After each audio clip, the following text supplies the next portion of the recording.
how can states work together to defend the rights of their citizens? Welcome to Future Hindsight, where we take big ideas in civic life and democracy and turn them into action items for you and me. Because democracy is not a spectator sport. Tomorrow starts right now. I'm Mila Atmos.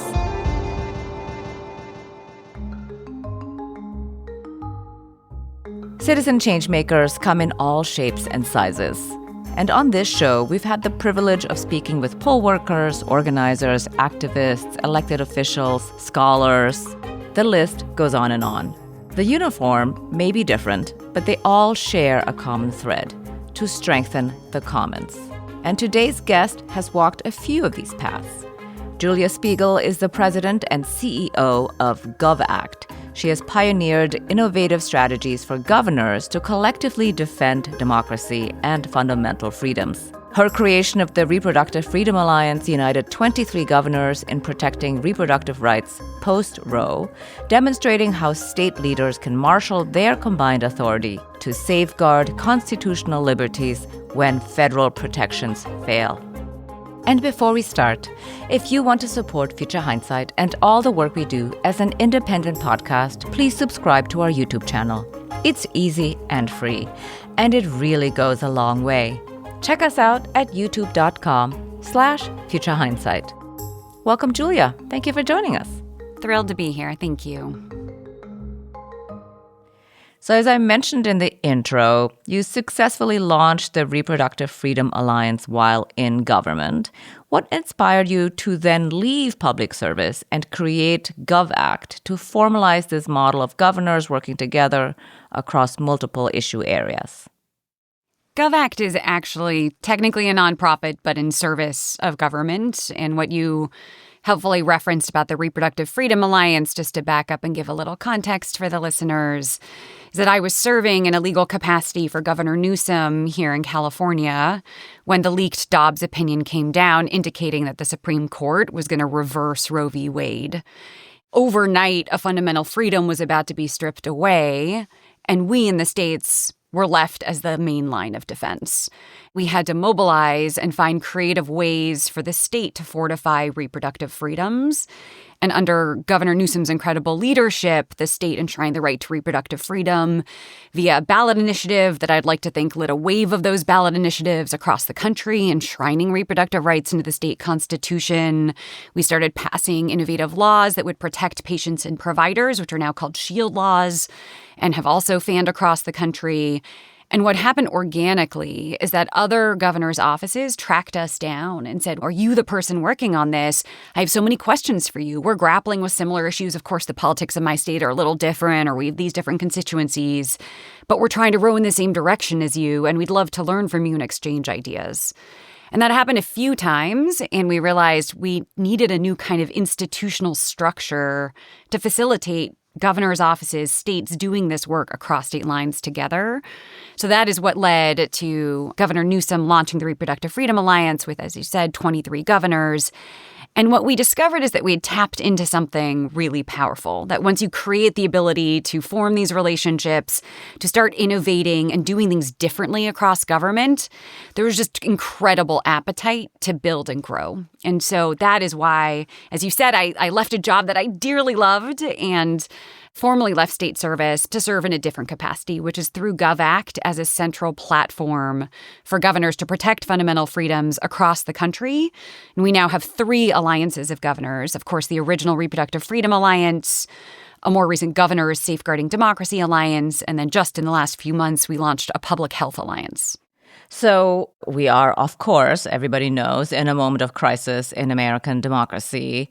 And so I feel like we should just ask this question right up front. How is GovAct supporting the Governors Safeguarding Democracy Alliance? I know the alliance is co-chaired by Governor Pritzker of Illinois and Governor Polis of Colorado, and that the mission is to uphold and fortify American democracy. And, that's slightly abstract. But with all that is happening on possible election tampering and going back to Fulton County and the president trying to recount the 2020 election there, and thinking about the midterms this year, saying that 15 states should have nationalized elections, Tell us about a tangible example of the work that the Governors Safeguarding Democracy Alliance is doing to safeguard our right to vote. Absolutely. And GSD also stands for Get Stuff Done. So it's a dual-hatted alliance focused on action. So very happy to give you a few concrete examples. One is the degree to which tariffs have fueled price hikes and disrupted supply chains and created real chaos in state and local economies in ways that harm families and small businesses and affect affordability more broadly. We worked with 6 governors who formally aligned and announced executive actions they were all collectively taking to expose the costs that have been imposed because of the tariffs, to expose the harms, and to work across state government to try and mitigate some of that economic fallout and protect key state industries. That was a really potent example that spanned across the country, included Washington, Oregon, Colorado, Arizona, Illinois, New York, in banding together to say, we know this federal change in policy is having really harmful effects here in our states. How can we work collectively to expose that and also take mitigation measures so that we're addressing the daily needs of our people? There have been other instances, like with SNAP during the government shutdown, that led to food stamp benefits being put on hold. Governors mobilized rapidly, over 10 deployed contingency strategies to draw down emergency funds so that those 1 in 9 people that depend on these food stamps to not go hungry. There are 14 governors that declared a state of emergency over food insecurity concerns. Others deployed National Guard. The idea is we mobilize this suite of tools, a menu of options that the governors could work collectively on to try and protect people from going hungry during a time when the federal government was shutting down and no longer sending out those funds. So part of it is, how do we make sure we maintain essential access to benefits and services? Part of it is, how do governors cut through the chaos and the confusion? How do they stand up in a clear and coherent way across the country when there's so much fear and uncertainty and concern, and federal policy is creating a lot of that? And so the states and the governors have really stepped into the breach on that. And then to get to your point about elections, and I would just name, the National Guard takeovers in California and Oregon and Illinois. And then, of course, the massive federal agent ramp-ups in Minneapolis, Minnesota, some in Maine and elsewhere. That has been an area where governors have been standing incredibly strong, banding together to share best practices and lessons learned on how to keep their communities safe and how to communicate that, in fact, their communities were already safe. They didn't need additional National Guard deployments. They didn't need other agents to come in. And in fact, that this overwhelming presence, this use of force that suddenly showed up and mobilized was actually making people less safe and wasn't showing to be getting criminals off of the streets. So that feels like a really important area of work, especially as we lead up to elections where, people need to feel safe to go out and vote. And so a core part of what governors are doing is making sure that they do feel their ability to exercise that right. Right. Well, safety is definitely a big concern. And one of our guests who was on the show a few weeks ago, Daniel Hunter, said, listen, this is an administration that doesn't want you to vote. So it's very important for governors to make sure that people feel safe enough to go out there and actually do so. So the Governors Safeguarding Democracy Alliance is explicitly nonpartisan, but it is co-chaired by 2 Democratic governors. And in today's political environment, what strategies have proven effective in bringing governors together across party lines on these fundamental freedoms that you were just talking about? It's a great question, Mila. I think the core approach of our work, and you'll see this from our bipartisan advisory board of former governors from both parties, is to create the structures to allow any governor who's committed to the fundamental freedoms that GovAct is mobilized around to participate, whether or not they have a picture on a website or publicly part of press releases. The idea is to create vehicles for cross-state coordination that facilitate that work, whatever the broader politics. So the idea is not to be mealy-mouthed about the issues. We're going to be dogged in protecting fundamental freedoms, but nonpartisan in the approach to it. And that means working with any partners across the aisle or whatever party, and also working with other folks on the ground doing that kind of work. So it is a core tenet of the work that we do. Is the political environment easy and conducive for it? No, I don't want to sugarcoat how challenging I do think this broader political moment is, but that doesn't mean that there aren't lots of opportunity and lots of commitment and focus to it. Well, you are obviously working with governors and with states basically on the delivery side and the policy side, but it's often not seen directly by everyday people. So how do you think about your impact on the everyday person? And I think, we can all agree that many Americans are really frustrated by government writ large. It's not responsive to the demands of the people, whether we're talking gun laws or minimum wage or even, states being able to protect their residents from ICE raids. So in this moment when the federal government and state governments are kind of duking it out, how do you think about making sure that you're really delivering and making impact? Absolutely. It's a central question. And what we have found is that democracy to the people that we serve is synonymous with, is government meeting my needs? Is government helping me get food on the table? Is government helping me afford this home? Is government helping my kids go to school? That's what democracy means to people, right? As opposed to an abstract concept or a theoretical philosophy or an approach to government. Is government helping? And so what we try to do is support governors in being able to meet those needs on a regular basis. And so for an example, H.R. 1, the Trump budget bill, has real implications for Medicaid and is going to make it a lot harder for many people to stay on Medicaid. There are work requirements, reporting requirements.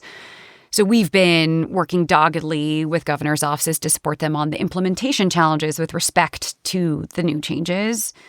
Because at the end of the day, someone getting kicked off of Medicaid, they don't care who did it, whether that's because of H.R. 1 or the state or whatever else. They just want their medical care. We're doing everything we can to make sure that those essential services continue as best as possible. But the reality, I will say, is that there's a reason why we need a federal government. The states can't solve for everything, nor are they trying to supplant or be the federal government. And so we obviously do continue to try and build out ways to continue to partner and to make sure that essential funding and services continue.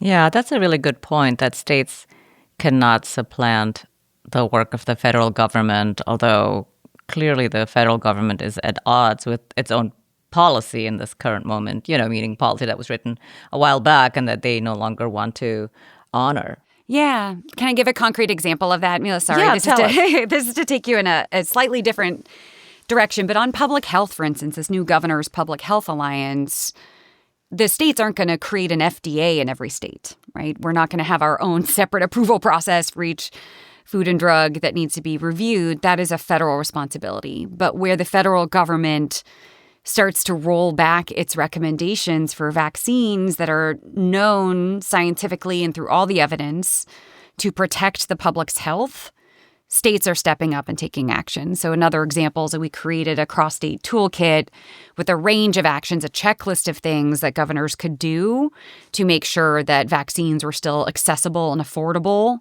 and covered by insurance in their states, notwithstanding all the changes at the federal level. So that, to me, felt like a very clear, concrete example of we still need the FDA to continue to approve certain drugs and medications. We, of course, would still love the federal government to recommend vaccines that are known to be safe and effective. But short of some of those things, the states can step in, and where the governors in particular have the mandate and the remit to protect the health and well-being of their people, they're going to use every lever that they have to continue to do that. Mm-hmm. I want to pivot a little bit to the work that you're doing across states. GovAct describes itself as building connective tissue across governors' offices.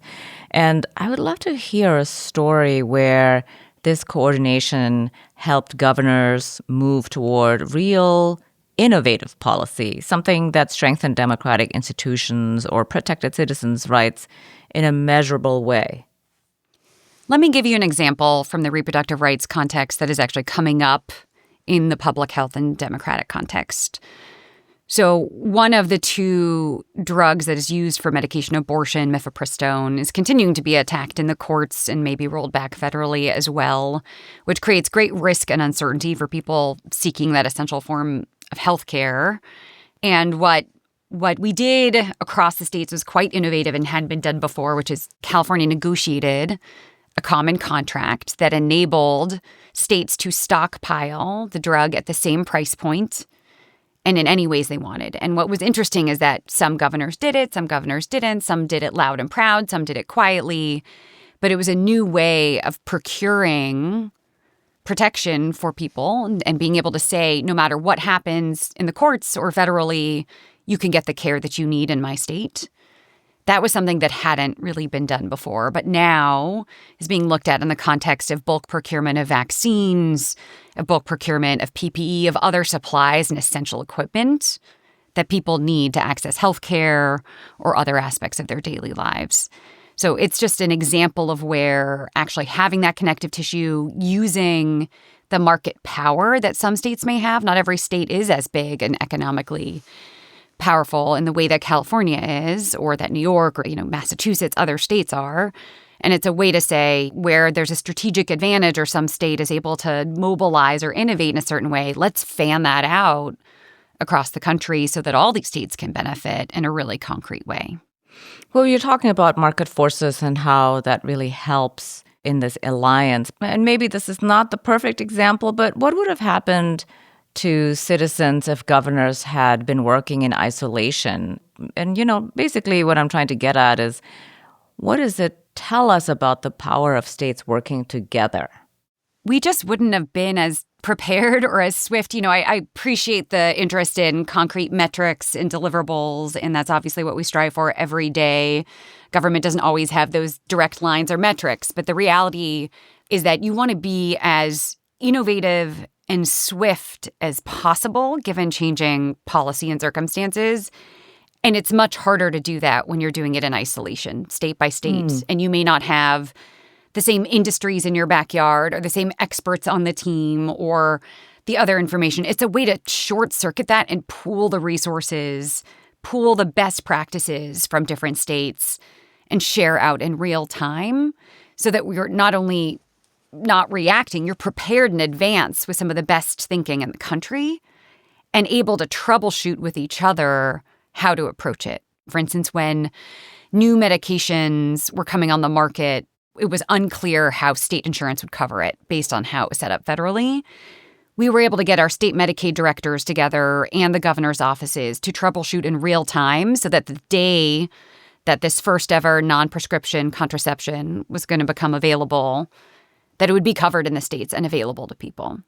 That kind of innovation, that kind of ability to troubleshoot technically and practically just wouldn't have been possible previously. So I think, there may have been one or two states who would have figured it out early on, and then eventually it would have trickled to others. It's not to say these things never would have happened. We're just able to mobilize and support and roll out, I think, in a swifter manner to support. These governors' offices, by the way, are very leanly staffed. They're troubleshooting everything that's happening federally, of course, but also just the bread and butter of overseeing all the state agencies and departments, delivering essential services. I mean, it's a huge remit that they're tasked to handle. And so anything that can be done to make that a little bit easier in the sense that they have the best and brightest and ideas to share and people to troubleshoot with goes a very long way. Yeah, I think it's underappreciated that responding rapidly is really important in this time of the second Trump administration. We'll be back with Julia in just a moment, so stick around. You'll want to tune in to this episode's Civic Spark, one small step we can all take to be more empowered and ignite collective change. But first, starting something new is more than just hard. It can be terrifying. So much work goes into this thing that you're not entirely sure will work out. And it can be tough to make that leap of faith. Trust me, I know. When I started Future Hindsight, I kind of didn't know what I was doing. What if no one listens? What if I make a fool of myself? I knew I had a mission, but those thoughts linger whether you want them or not. But now, I know that I was right in believing in myself, despite any fears or hesitations. Of course, it can also help when you have a partner like Shopify on your side. Shopify is the commerce platform behind millions of businesses around the world and 10% of all e-commerce in the US. From household names like Death Wish Coffee to fresh brands that are just getting started. And Shopify is there for you too. Accelerate your efficiency, whether you're uploading new products or trying to improve existing ones. Shopify is packed with helpful AI tools that write product descriptions, page headlines, and even enhance your product photography. Now, you might be wondering, what if people haven't heard about my brand? It's okay. Shopify helps you find your customers with easy-to-run email and social media campaigns. So, tackle all those important tasks in one place, from inventory to payments to analytics and more. No need to save multiple websites or try to figure out what platform is hosting the tool that you need. Everything is all in one spot, making your life easier and your business operations smoother. What I love about Shopify is how no matter how big you want to grow, Shopify gives you everything you need to take control and take your business to the next level. It's time to turn those what-ifs into cha-ching with Shopify today. Sign up for your $1 per month trial today at shopify.com/hopeful. Go to shopify.com/hopeful. That's shopify.com/hopeful. Cha-ching! We also want to share about a podcast we think you'll love called Repros Fight Back. Are you scared or anxious about the state of bodily autonomy? Do you want to get involved in the fight? I'm Jenny Wetter, and I host the podcast Repros Fight Back. Each episode, I interview a guest about a specific topic across a wide range of issues, from abortion access to birth control to LGBTQ rights to abortion to gender-based violence to Project 2025. And did I mention abortion? We talk about what is happening around that topic and how you can get involved and fight back. If that sounds like your jam, make sure to check out Repros Fight Back on your favorite podcast platform.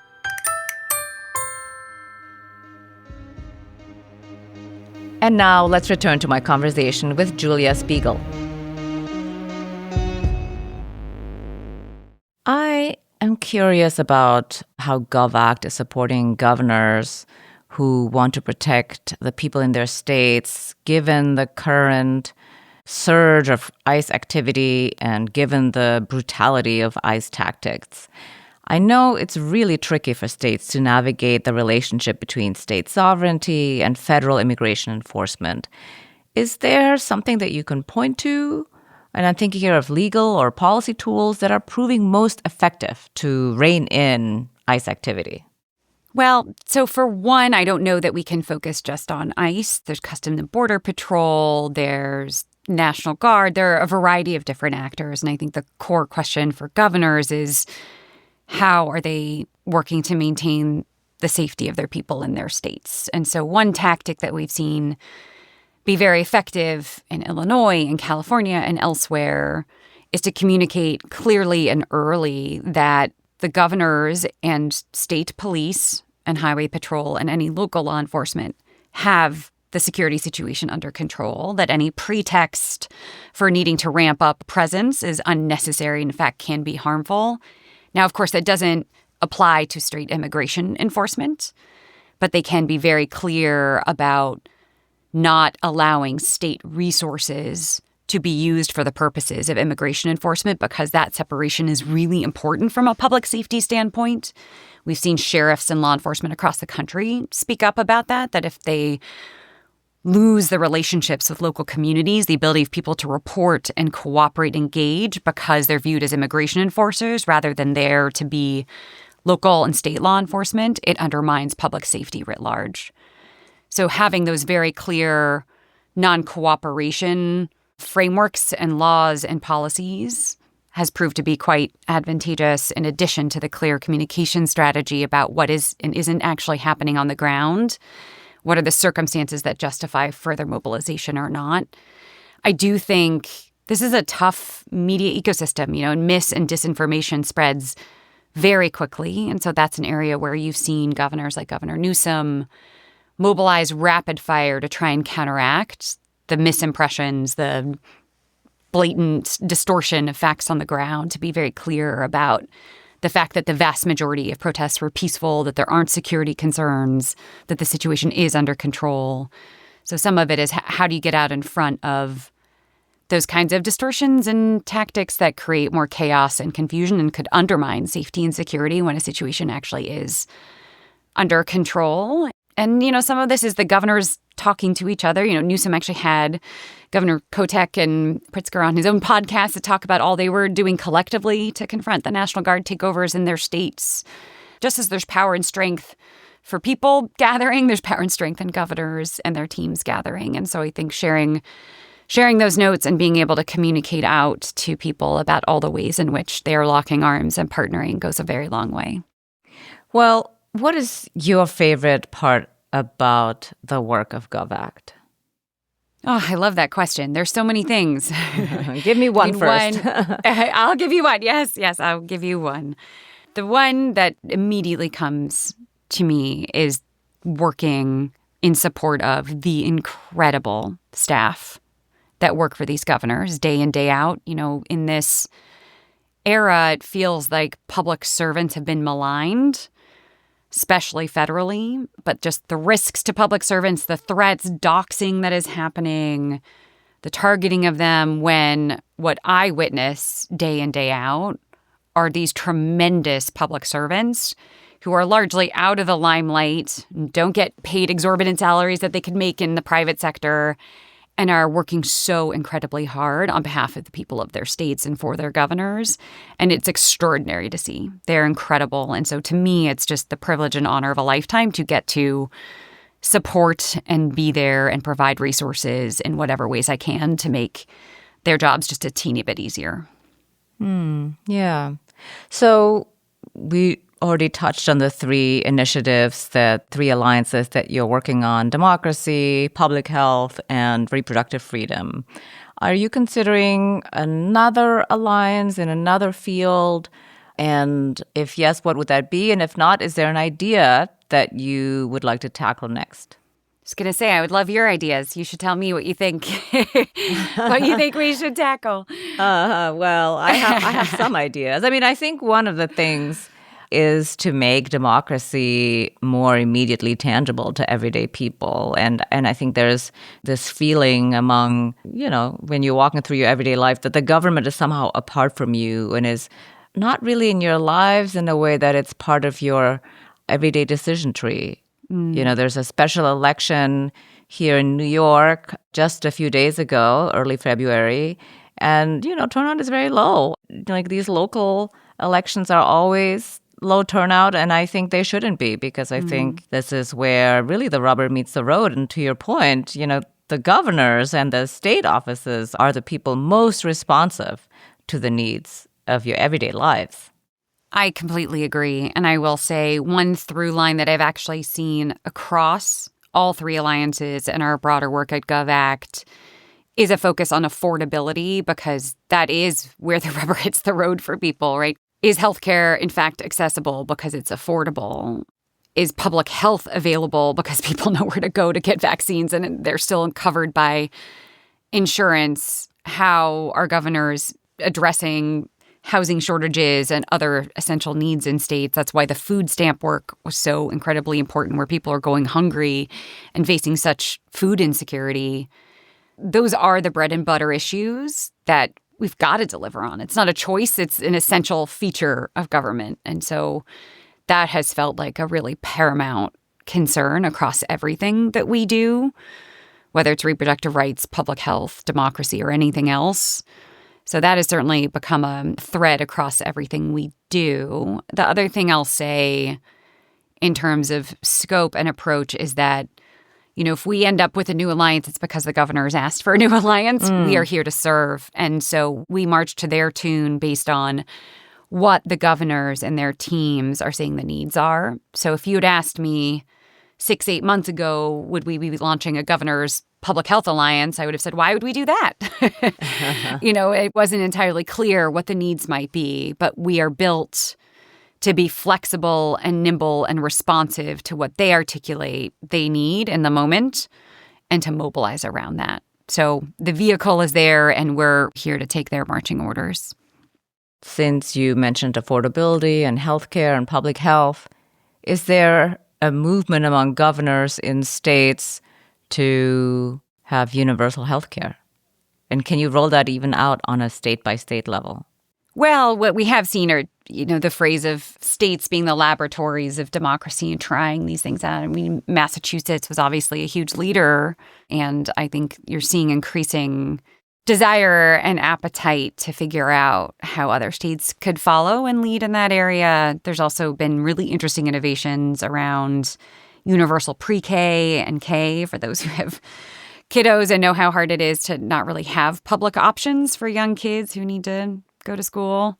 And so there are other affordability innovations. You've seen states like New Mexico, Governor Lujan Grisham and Governor Kotek and Polis. They've been really pioneering some of these new ways to support families, whether it's healthcare or through pre-K and kindergarten, to make sure that they're good public options for families that otherwise would have to face very hard choices about whether they can go to work or how they can support their families. So what we are seeing is tremendous appetite for creative and exciting ideas that can support the affordability agendas in the states. The one wrinkle that is no surprise to anyone is just the budget challenges right now, with federal funding being slashed at so many levels or being threatened.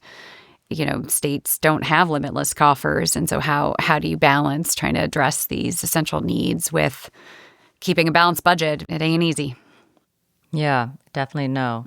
So every week on Future Hindsight, I ask my guest to share a civic spark, one small step we can all take to be more empowered and ignite collective change. What's a good way to turn the insights that you've just shared with us into action? Well, to your point about the special election in New York, this next year, I know lots of folks are focused on Congress and what's going to happen in the House. We obviously have midterm elections on the horizon. We have 36 governor's races at the same time. So what I would urge folks listening to think about is, what future governors are they excited about, and to get involved in the state level races that are so important. If I've been able to impart anything that could convince people of it, today, that who your governor is just essential. It always has been, but especially now. And so I would implore folks to look at their state level leadership and engage in this next cycle in whatever ways that speak to them most directly. The other thing I'll just say is, bearing witness to Minneapolis and the people out there, that's a civic spark right there. I think the bravery and the power in seeing folks mobilize, both at the elected leadership level, Governor Walz and the mayor, and of course all the really brave people out there standing up for their neighbors and each other. Mm-hmm. Yes, definitely look out for the governor's races. Last question. Looking into the future, what makes you hopeful? Well, if I'm allowed to, I'm going to start with a Bad Bunny quote. Speak of civic sparks, I just was so moved by the notion that the only thing, I'm going to paraphrase and hopefully not butcher poor Bad Bunny, that the only thing that is more powerful than hate is love. That is keeping me afloat these days. But I will just say more broadly, what gives me hope day in and day out in this work is that our governors and the people they serve are not normalizing the threats to our democracy. That threatening to nationalize our elections in several states, as you mentioned at the beginning of our conversation, where we know that the time, place, and manner of elections is under the Constitution left to our states, that is not normal. That killing 2 American citizen peaceful protesters isn't normal. And governors and mayors and the people of Minneapolis and so many others across this country are unwilling to normalize that and are standing up for our American values and democracy every single day. That gives me tremendous hope. Yeah, thank you for saying that. That is hopeful, and it's good for us all to remember. Well, Julia, thank you so much for joining me on Future Hindsight. It was really a pleasure to have you on the show. Privilege was absolutely mine. Thank you so much. Julia Spiegel is founder and CEO of GovAct. Remember, civic action doesn't have to be complicated. It's about small steps that spark progress, like sharing this episode with a friend. Let's recap this week's Civic Spark and fire up our collective power. Think about those midterm elections coming up and the 36 gubernatorial races, one of which might affect you. So many big states like New York, California, Texas, Illinois, Michigan, Minnesota, and, well, 30 more. So who do you want to fill those seats? And what does your ideal governor look like? Start there, make sure you vote, and get engaged. Next week on Future Hindsight, we'll be joined by Carly Berriant. She's a candidate for Congress in New Hampshire's 1st District, and she's running a campaign away from social media, grounded instead in in-person conversations, community events, and relationship-based organizing. That's next time on Future Hindsight. Now, be sure to follow us on your podcast app so you'll never miss an episode. And if you're listening on your browser, you can find Future Hindsight on Apple Podcasts, Spotify, or any other podcast app. We're here to build your civic action toolkit every week, so follow Future Hindsight now, and we'll come right to you. And if you want to support Future Hindsight and all the work we do as an independent pro-democracy podcast, please subscribe to the Civics Club on Patreon. Head to patreon.com/Future Hindsight now to join. Thanks for tuning in, and until next time, see clearly, act boldly, and spark the change you want to see. This episode was produced by Zack, Travis, and me.